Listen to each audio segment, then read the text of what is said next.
أيضا ما زلنا معكم في اليوم الختامي لمهرجان الحصن، حيث أشاد سمو الشيخ طحنون بن محمد آل نهيان ممثل الحاكم في المنطقة الشرقية بجهود الحفاظ على التراث وما يعكسه الاهتمام الكبير بتوفير كل المقومات لتأصيل التراث والحفاظ عليه كمكون رئيس من مكونات هويتنا الوطنية والاجتماعية. جاء ذلك خلال زيارة سموه لقصر الحصن في العاصمة أبو ظبي.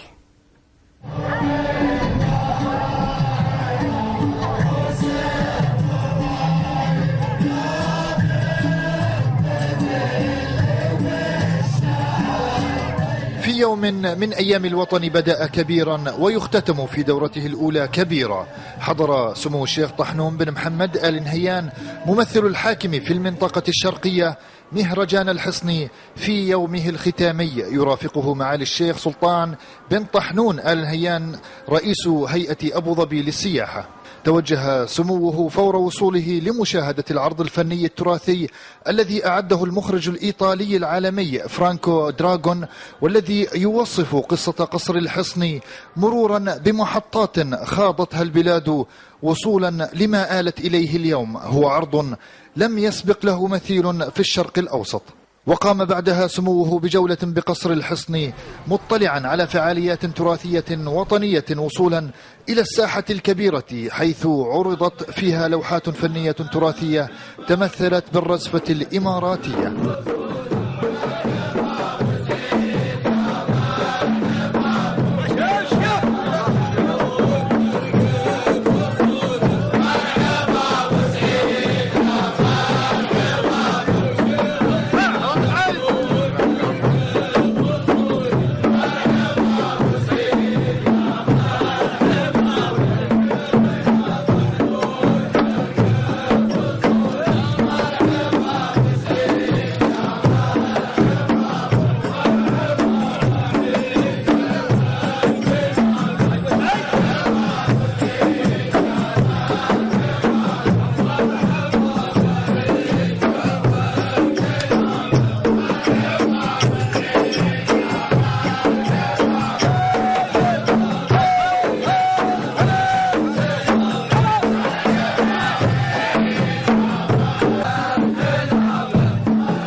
شارك سموه أبناء الوطن فرحتهم مذكرا بتقاليدنا ومؤكدا عليها.